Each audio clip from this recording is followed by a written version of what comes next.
Joining us now, Ian Miller, columnist, writer at Outkick.com. He's going to play Will versus the experts this week. I need to warn you, Ian, I've gone heavy on college football because this is an amazing weekend this week in college football. I mean, from about noon to midnight, we're going to be locked in on some of the best games of the season. Oh yeah. This is what college football is all about. If you're a college football fan, this is why you love the sport, because there's just going to be wall to wall games all day. So many great matchups. Unique matchups with realignment that we haven't seen before. A lot of teams traveling long distances to play. So it's going to be a great weekend. Let's talk about realignment, but more the realignment of college football in general. Of course, we have conference realignment, we have NIL, we have transfer portal. We have discussions over a super league. Matt Rule, the head coach of the Nebraska Cornhuskers, has said he thinks all of this, specifically NIL, but I would add in transfer portal, is actually doing something that everyone said would not happen. Everyone said the rich would get richer, but he's saying what's happening is parity is coming to college football. And I think he has a pretty good case to make the weekend after, for example, Vanderbilt beats Alabama. I was talking to a buddy the other day about Texas's schedule, and what everyone thought was going to be this easiest schedule in the SEC. It doesn't look so easy anymore. I mean, A&M looks good, Vanderbilt looks good, Kentucky looks pretty good. I don't think you can take anything for granted, and I think Rule's onto something. I think we are getting a little bit of parity in college football. Yeah, I agree. I think he made a lot of good points in his press conference talking about this. And I think there is something to be said. The rich teams, the big programs that do have all this money to spend in NIL, that's all well and good. But at some point, as he mentioned, there are going to be players that you just can't afford to give them the number that they're getting from somewhere else. Or you can't say, hey, you can take, the money might be the same, but these players know they're not going to get the playing time that they think they should get, especially early on in their careers at a place like Alabama or Georgia. And because in the past, if you went and played at Vanderbilt, you're going to play in obscurity. You've never really have a chance at winning. You're going to be the only good player on that team. But if Vanderbilt can now say, well, we have 4 or 5 other players that were recruited by Alabama and Georgia, and we got them because we were able to make them a better NIL offer. That's going to increase the depth. It's going to make that roster a little bit better. And as we've seen this year, playing on the road in college football is really difficult for all of these teams.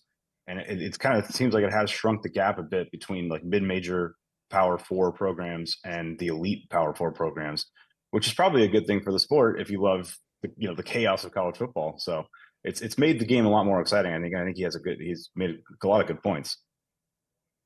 And the reason I throw the transfer portal in there is I think what's happened is it works like this. And, of course, I keep up mostly with Texas. But I think Texas is symbolic. And for this argument, they could be replaceable with Alabama or Georgia or Ohio State. And it works like this. Texas gets a ton of studs out of high school. And all of a sudden, people make the argument, well, Texas's second string could be a top 25 team. And that's true on paper for a little while. But I do think what happens is that those kids look up and go, but I want to play. I want to play somewhere.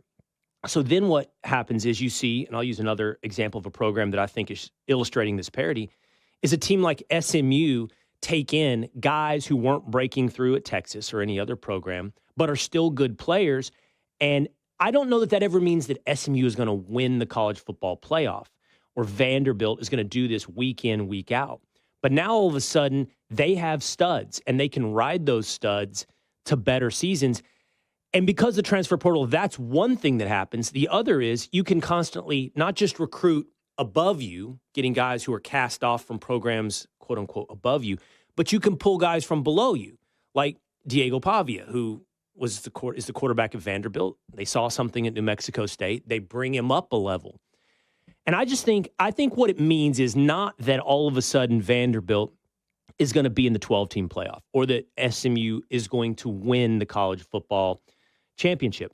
But it just means that these games that everybody said are going to be meaningless all of a sudden aren't meaningless. You got to show up no matter who's on your schedule.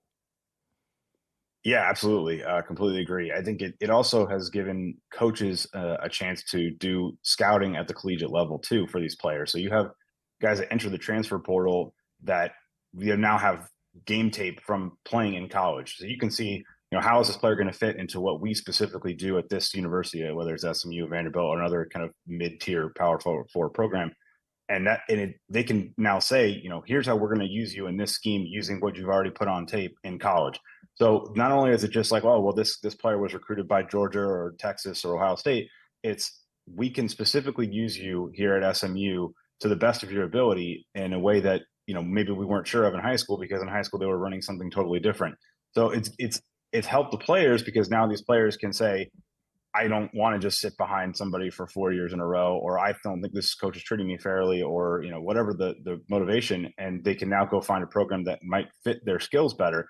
And we have seen a lot of players that have come out of situations at their previous schools that they weren't performing to the best of their ability. They're kind of seemed like a disappointing 5-star recruit or whatever. They transfer out to a different program, find a defense or an offense that fits them better, and suddenly they're successful again. So it definitely has made the parity within college football, I think, a lot more difficult to get through for these top tier programs. All right, Ian, I understand. We're talking with Ian Miller, writer at Outkick, and I understand that you're a big fan of the Los Angeles Dodgers. So here we are in the division series round. The only team that so far has moved on at the time you and I are talking is the New York Mets. And it got me thinking about this. I've been fortunate over the past 12 months to basically be involved in the playoffs for every single one of my favorite teams. I've been in the college football playoff for the Texas Longhorns. I've been in the playoffs with not a lot of success with the Dallas Cowboys. I have had a lot of playoff success with my Dallas Mavericks, and I've had the ultimate success with the Texas Rangers. So I have recent experience with this.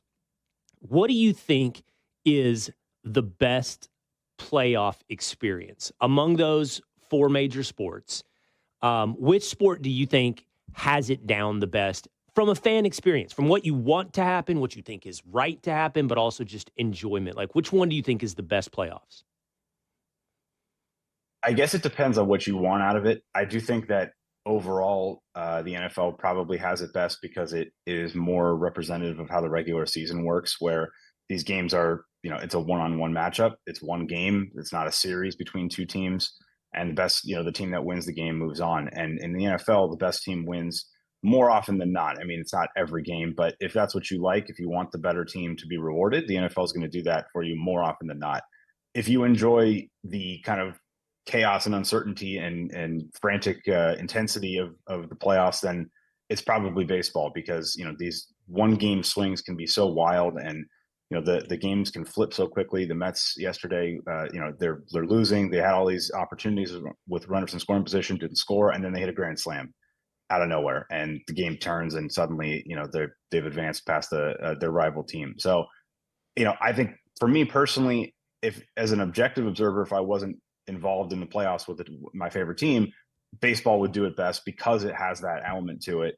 But as somebody who, I think, we play a really long regular season in baseball, you want to reward the better team. I think the NFL does a much better job of actually doing that. So I kind of prefer that format. Oh, I totally disagree. But before I get into my disagreement, here's a separate question. I'm going to bring the guys in New York, Two-A-Days, Dan, Young Establishment, James, and Tinfoil Pat in if I can. What do you think? I'm going to put it to all of you guys. I'll go to Two-A-Days first. What do you think is the best fan experience? Like when you go to a game, and we could say playoff or regular season. And I think I'm going to flesh this out as I go, but I want to see your initial reaction. Like in-person game, and you're there with, let's say, 2 or 3 buddies. Which game is the best for, like, you looked at each other at the end of that and we had a great time? Like, which one do you think is the one where you're high-fiving and cheersing and, like, you have that full roller coaster of emotions? Two-A-Days, which one of those 4 do you think is the best fan experience? I'm going baseball. Baseball is romantic. There's big moments. It's just fun in the moment. And I think baseball is the one by far out of all of them. I don't know if Tinfoil or Young Establishment James are there to jump in on this. Pat is. Yeah. Okay, before I give, what do you got, Pat? I would say I think hockey is just like just exciting, especially like in the playoffs. My goodness, like you're just on the edge of your seat the whole time. Baseball, you have these long lulls. NFL, you have these big extended breaks. Hockey is like there's no stoppage. You just keep going. All right. I have an answer that's going to make everybody mad, I think. But before I do, Ian, which one is yours? From a fan experience perspective, I do think baseball is hard to beat. The intensity in the playoffs is wild, and having been to a bunch of them myself, it's just every pitch can change the game, and similar to how the hockey can do that as well. And you're kind of always on the edge of your seat. And the Dodgers are winning 5-0 yesterday against San Diego, and Padres get first and second, and the crowd gets crazy and into it. And you think, they're still 5 runs down, but it just that intensity builds so quickly in the postseason. It's hard to beat. Okay, I'm going to tell you guys this. Okay, last place is football, without a doubt. Last place is football. It's a TV sport.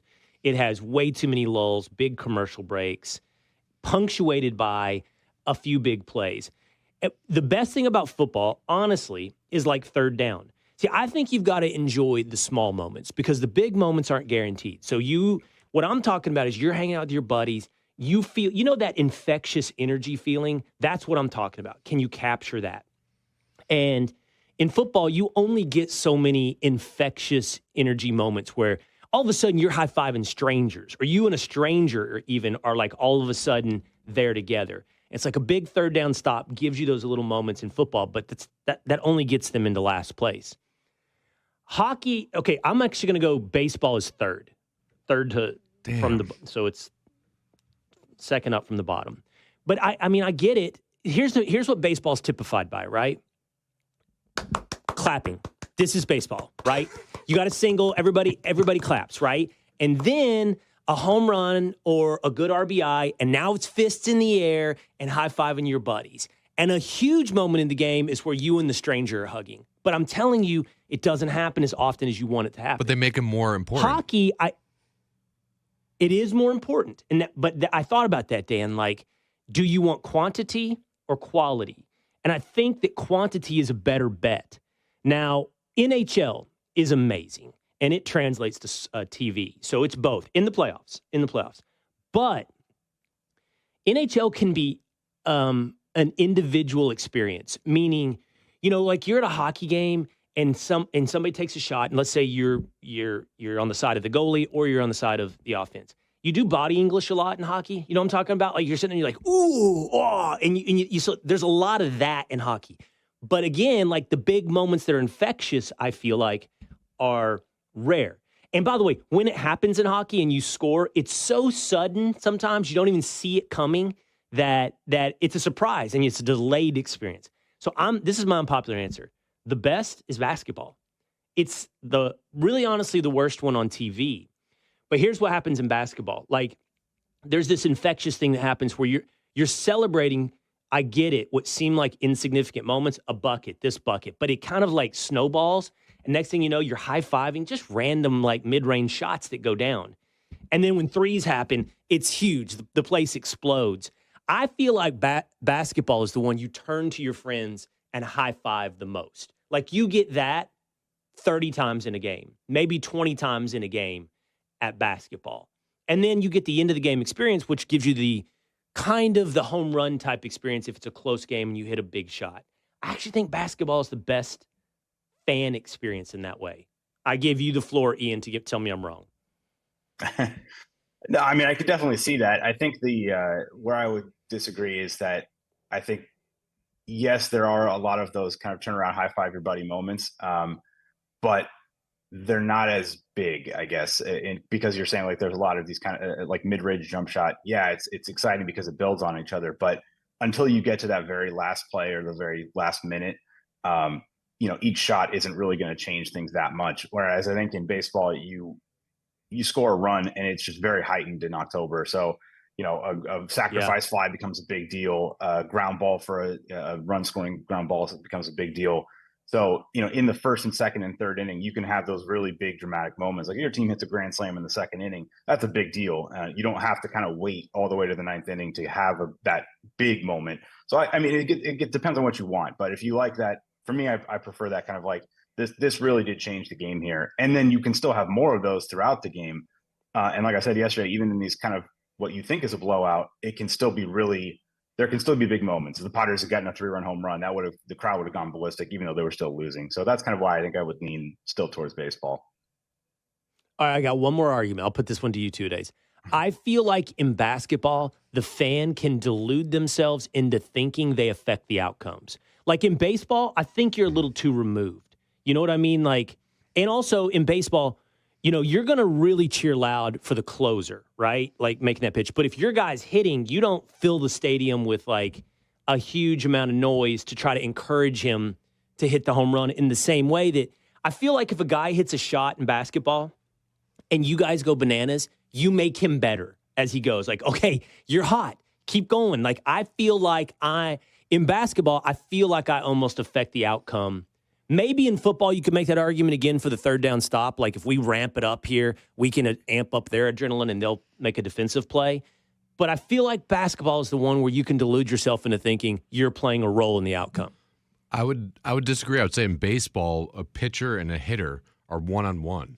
So the crowd is going to make a huge difference on what's happening. So if your home team crowd is into it, it's going to be either better for you at the plate or better for you pitching. So I think they definitely control it a little more than NBA atmosphere. Plus, like you said, NBA games don't really matter to the last 2 minutes. So just going to put that out there. I know. I guess I'm kind of thinking, well, they don't matter until the last 2 minutes. Man, I got to tell you, so maybe I'm just being fancy pants here. You know, I went to a Mavs-Celtics finals game, and I'm going to be honest, I was sitting in the second row. I was right there. And that might be painting my latest experience because you're like Derek Lively is a few feet away. And I feel like if I yell loud, I can pump him up. You know what I mean? Like, I think I might.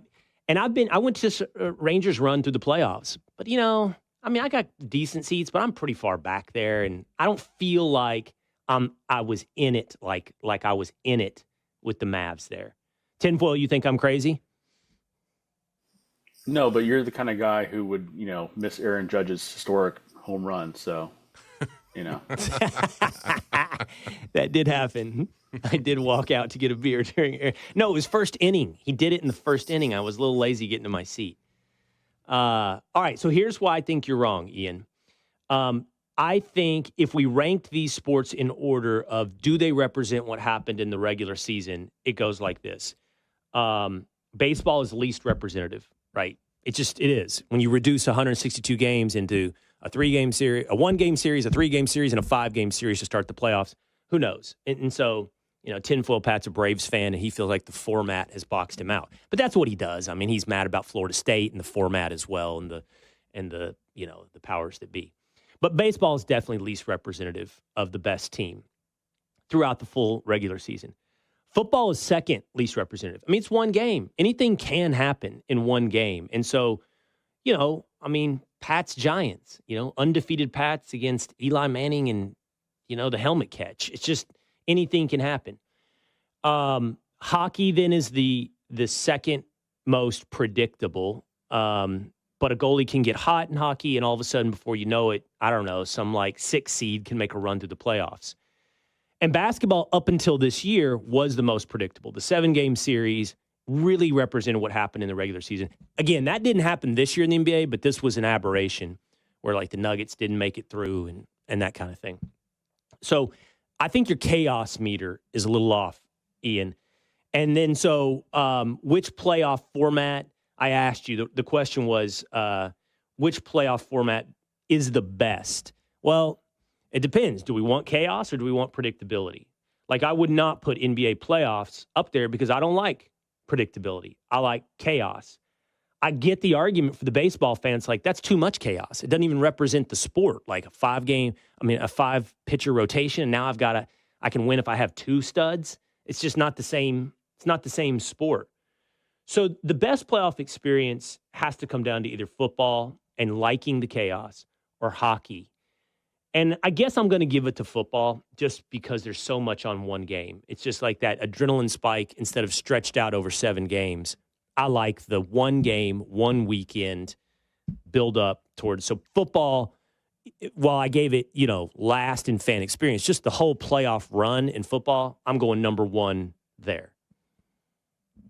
Yeah, I agree with that. I think it is it's a good mix of there can be upsets, but it is more representative, a little bit more representative of the regular season. And the NFL can be a great in-person sport in the playoffs because for the same reason that basketball and MLB are, that there's one play can change the game dramatically, in interception, turnover, whatever it might be, or long touchdown run or pass. And so yeah, I kind of prefer that. I wish baseball did a better job of being in the middle, because to me, it's too much chaos right now. I think it can be really frustrating when your team, like, what's the point of playing 6 months of baseball to have it come down to a best of 3 series or a best of 5 series where your team can be out in literally 3 days or 5 days or whatever it is. So I wish baseball is a little bit closer. One thing that we're going to be interesting to see too is how does a on-campus college football playoff game go, because we've not seen that before. We've only had these kind of corporate neutral sites, but when you have an on-campus game in the first round of college football playoff, I think it's going to be a really amazing fan experience. And now it's a bit bigger, it'll be a little bit more chaos, but probably still do a pretty good job of weeding through and finding the best team, or at least one of the 2 or 3 best teams in college football. All right, I need all of you guys to help me with this story, because there are stories that I don't get in on, and they are stories that drag on forever and become like ever present. And at some point I get fatigue, quite honestly. On a serious note, like a 20-year war in Afghanistan, I had a hard time keeping up with on a week-to-week, much less day-to-day basis. And I have a hard time keeping up with Taylor Swift. The other complicating factor is I don't give a shit. I just don't care. And I'm not saying that trying to be like one of these cool old guys, like I don't care about Taylor Swift. I mean, like, genuinely, I just don't care. I don't know much of her music. I just genuinely don't care. And I'm not saying that to be mean. So Troy Aikman on Monday Night Football, when the camera pans to Taylor Swift, I believe this is the controversy, right? And it seems like it's even in the conspiracy mode, so that will invoke Tinfoil Pat. I think the problem is he called her the Missus, right? He said something like, there's the Missus. This was after a Travis Kelce play. And is the story now that did Aikman have inside knowledge that they're engaged? But then I saw a separate thing, like, is he being, sexist in some way? Which I don't even know. What is the sexist way he'd be by describing her as the Missus? Like, I don't really get the conspiracy, but it's put Troy Aikman in the crosshairs. Did I get it right? Any of you? Ian, Tinfoil, Two-A-Day. Did I get it right? Well, that's my understanding of what happened. I'm kind of with you on as how much I just, I don't really care that much about Taylor Swift, but I do think that I think Troy Aikman just kind of was using it as a shorthand. And obviously it's kind of in the middle of the game, and sometimes you're not really thinking through exactly every word choice that you had. So I'm not a huge, tinfoil person. So I would say it's probably just that he misspoke, and then he kind of was like hinting at, I had inside information, but I don't know. I don't think that that's necessarily true, or that it has to be true that way. But somebody else may disagree with me. He did not have inside information, from what I could tell, but he was told, according to Part of My Take, he was told after the fact that they might have been engaged. Well, I think so. He has post information. I think people got offended because it's like saying, "Oh, Mrs. Travis Kelce." Like, that's all she is. She's not Taylor Swift. It was kind of like, so you guys are covering both sides of the controversy. First of all, I really appreciate how Tinfoil Pat jumps in with a level of seriousness to his investigation. He didn't know, as far as I can tell, somewhere on some Reddit he's gone to find out. He squinted just the right amount to figure out this story. Okay, So you, Dan, and your Brooklyn hipster bars have got the feedback that he reduced the world's biggest pop star to a missus. Mm-hmm. Of course, that's your filter on this. And, of course, Tinfoil Pat is trying to figure out whether or not he had inside information on engagement. I know it's boring, but I'm with Ian. Like, people misspeak, and it doesn't always have a deeper hidden meaning. And Troy's really good. And I actually have come to appreciate how good Troy is at this. Like, he might be the best. I like right now, if you're ranking them, Romo, Brady, Aikman, who am I missing? Herb Street for Thursday Night Football. I think Aikman hits just the right note on the level of seriousness versus knowledge he's bringing versus he's not that playful of a personality, but he's willing to play. I'm kind of thinking that Aikman's hitting the sweet spot. After years of people probably thinking he's too boring and Romo's fun, I actually think the sweet spot is Aikman. But I don't think that means he's like a wordsmith. And I heard it in real time. I was watching, and I was like, okay.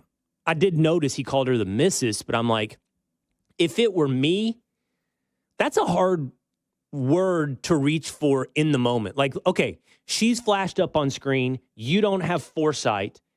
How do you describe their relationship? How do you describe her? And it's in relation to Travis Kelce. Do you go, there's the girlfriend? I mean, that's not very colloquial. Do you know what I mean? Like, and there's the girlfriend. There's the missus is kind of a thing, even if it's inaccurate. You know what I mean? Like, I think that's where you would go and then immediately go, no, that's not exactly right. I think he misspoke.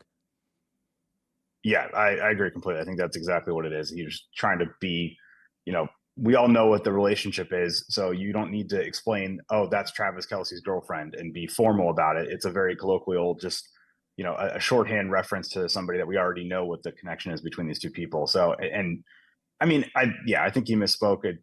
Maybe he could have chosen a slightly better word if he thought about it for 5 or 10 minutes, but you don't have that luxury in these situations. And I don't think there's much there behind it other than just he chose the wrong word. But it really wasn't even that bad of a. It's not like it was an insult to her, and everybody knows who she is anyway. So I don't think it was a huge deal. 2 days. What do the feminists want him to say in that moment? There's the better half. There's Taylor Swift. There's international pop star. Okay. Yeah. I think, like you said, it's to refer to her in the context of being involved with Travis Kelce too. It wasn't just there's Taylor Swift, because we've all seen her at these games. It's there's Taylor Swift watching Travis Kelce play. So how do you refer to her in that circumstance? Exactly. Maybe he could have said the better half, right? Like, I don't know. Girlfriend just doesn't ring as something you would say to me. I don't know. It's almost like too on the nose, and you're trying to be conversational and colloquial, like, and there is his girlfriend. It's like robotic. It's like too, like, I don't know. The better half maybe works. Like, you're trying to be, I keep using the word colloquial. You know what I mean? There's the missus. Isn't accurate, but it's not sexist, and I definitely don't think it's a conspiracy. All right. I'm smoking them. Will versus the experts. I haven't lost 1 week, Ian. No pressure. There is not 1 week that I have lost to the experts. I tied with Danny Cannell 1 week, and I embarrassed Craig Carton of FS1. I went 4-1. He went 3-2. But it's an embarrassment because he staked both of our reputations on Cardinals versus Niners. And who picked the Cardinals? I did. He said stick to Fox and Friends. Maybe I should stick to, I don't know. What is the job I would want in sports? If I went back to sports, is there a job I would want? I'm not going to lie. I have discussed that with my agent. I literally don't know what job I would want in sports. Okay, so we've got Ian Miller, writer at Outkick. He's our expert this week. I've got 5 games. As I mentioned at the start of this show, Ian, I'm going to go heavy on college football because Saturday is going to be awesome. So we'll go through 5 games. It's against the spread. You pick them, I pick them. We'll see who's better by the end of the weekend. We're going to start in college football with the least sexy of the 4. We're going to start, although it's still a game I will be watching, and those are the ones I focus on, Kansas State versus Colorado. At Colorado, Kansas State is giving up 4. Ian. I'm taking Kansas State. Their one loss on the road to BYU was really fluky. The score looked like they got handled substantially, but it was a pretty easy win for BYU. But it was kind of misleading for how that game actually played out. I think they're a little underrated team quality-wise, so I'm taking them over Colorado. I agree. I'm laying the 4 points. I'm taking Kansas State. I really docked them when they had that ugly loss, but they've really played good in every other game. And Colorado, everybody wants to hype Colorado prematurely, but, they barely beat Baylor. They barely beat North Dakota State. I'm not a believer. That's the bottom line. I mean, I guess they have the best player in college football in Travis Hunter. I guess because I don't know that a non-quarterback can be the best player in college football. I guess he can be. But I think K-State is a better team. I think Avery Johnson, I think they can run the ball. I think this is K-State's game. All right, LSU, Ole Miss. It's in Death Valley, home game for LSU, but Ole Miss is favored by 3. Ian? It's really hard for me to pick against OSU in a night game at Death Valley. That is as tough an environment as you can have in college football to play in, and obviously crowds in college football can matter. Ole Miss has a great offense, but we saw them struggle against Kentucky. LSU's defense isn't clearly at that level, but I just think that the LSU will get enough stops at home, to pull out a win, and I'm going to take them at night at Death Valley. That's just a really tough place to pick against them. All right, we're on the same side again. I'm taking LSU at home as well. So I've watched Ole Miss a couple of times, and what's their best victory? Was it last weekend and they beat South Carolina? Otherwise, it's like it's not impressive wins. And I watched them against Kentucky, and I wasn't impressed with Jackson Dart. And everybody's like, "Oh, Jackson Dart's this, incredible quarterback." I mean, some people ranking him ahead of Quinn Ewers. I just haven't seen that. Now, LSU's got Garrett Nussmeier. He's kind of in the same bucket. Like, he can be good. But I don't know. I guess I'm a doubter right now when it comes to Ole Miss. I don't have them in my top 12 for Outkicks. I don't have LSU either. They're both just on the outside for Outkicks weekly college football poll. But I'm going to take LSU at home.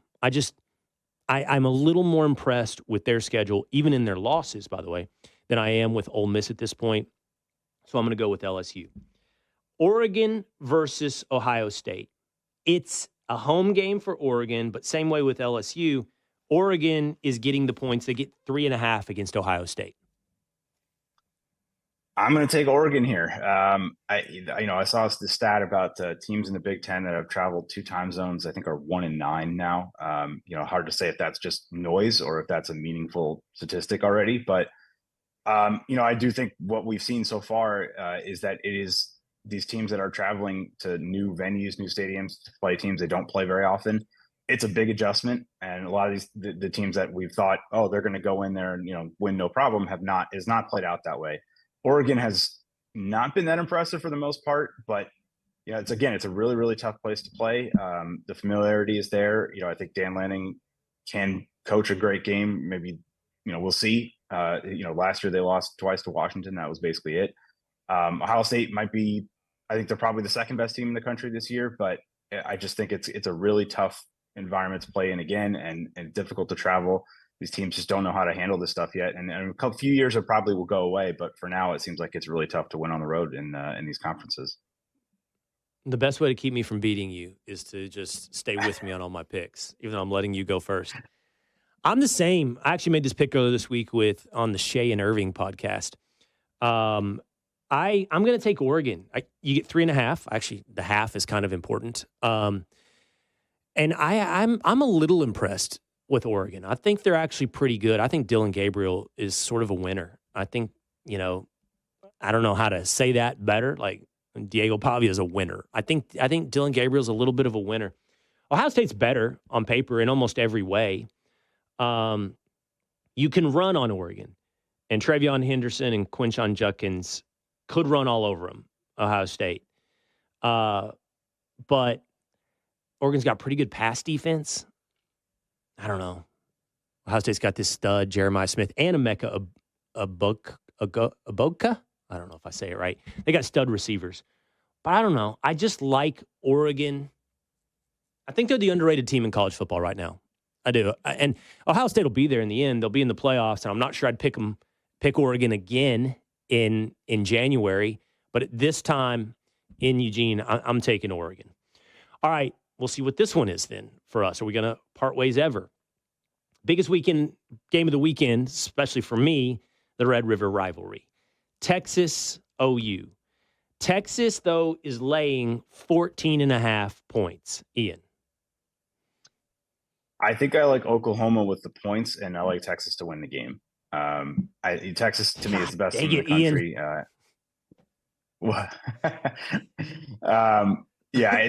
They're the best team in the country, but obviously these rivalry games are always tight. They're always close. I mean, not always. There have been some blowouts, but I think Oklahoma's defense may get a couple turnovers and just do enough to keep the game close. I don't think they'll ever really be in danger. The Texans will ever be really in danger of losing, but 14.5 is a lot in that game, and I think Oklahoma kind of does just enough to squeak in. Maybe it's 14-point loss, but Texas wins the game. I mean, I agree with all of your analysis. I mean, I'm taking Oklahoma plus the 14.5. Texas will win the game. I don't think it will ever be a huge in-doubt game. And Quinn Ewers is coming back from, 3 weeks off? So I don't know what he's going to be like. I don't know. And he's going to be the guy. Unless he's injured, they're not going to bring in Arch Manning. And so will he be rusty? I'm not sure you get the best Quinn Ewers game of his year. And it's a rivalry game. I mean, 14.5 is just a lot in that game. Texas is legitimately 14.5 better than Oklahoma, I think. But I don't like giving up that many points in that unpredictable game. I can't do it.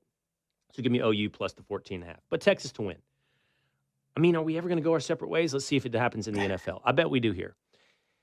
Cowboys plus 3 at Detroit. I'm taking the Lions. I think they're legitimately a top 5 team in the NFL. And, I hate to say this, but I don't think the Dallas Cowboys are very good this year. So I think we're, this a little bit of a reputation line in the fact that there's a lot of public bettors that are going to back the Cowboys, obviously. So I think on the field, the Lions are more than 3 points better than Dallas. So I'm taking the Lions. Okay, good. We finally went our separate ways. I am taking the Cowboys plus the 3. This is where I'm probably irrational, but I'm like, maybe we got onto something last week against Pittsburgh. Maybe Rico Dowdle can now run the ball. Maybe Detroit's secondary, not so good. And Dak, here's the thing, was actually good for 80% of the game against Pittsburgh. He had 3 really bad plays. And somebody, Shay and Irving, made the perfect analogy. It was like a Josh Allen game from Dak Prescott, like really, really good for 80 to 90% of the game and really brain dead for 10% of the game, 15% of the game. That's not normally what you get from Dak, by the way. Dak will turn the ball over. People who speak on First Take or ESPN don't really know a lot. A lot of that is like wide receivers cut off their route, whatever. It's not usually bad throws by Dak, bad, horrible decisions by Dak. But against Pittsburgh, they were. Those, and to what I can tell, those were all on Dak. And I don't think he does that again and again and again. I just don't think that's who he is. So, I don't know. I don't know if they win. NFL's a 3-point league, so I don't know what to do with the 3. It helps. But I'll take the Cowboys against the Lions, and that's going to be it. That's going to come down. That's the game is going to come down to me versus Ian Miller here in this week's episode of Will versus the Experts. All right, it's been fun. We'll be tuned in this weekend, see who wins, even though we're on the same side of 4 out of 5 bets. Yeah, and I'll throw in one more. USC will do whatever is the most disappointing to me personally against Penn State. So you're a Southern California guy. You're a Dodgers, USC guy. Did you go to USC? Yeah, I went to SC. Yeah, it's obviously this season's been a lot of peaks and valleys for 5 weeks through or 6 weeks through already. So yeah, I'm gonna go with USC's winning in the 4th quarter and loses again.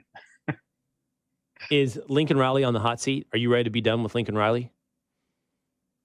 I don't think it's to that point yet. But I do think if this year kind of goes even worse, goes sideways, and they finish 6-6 or 7-5 or whatever, then next year he'll definitely be on the hot seat. I'm very disappointed in how this has played out so far. I'll put it that way. All right. It's good to have a California guy. We don't have many California guys in the sports conversation, any West Coast USC types. I feel like that's a missing element here in the sports world. All right, great to have you on the show this week. Ian Miller from Outkick here on the Will Cain Show. Thank you. Thank you for having me. Appreciate it.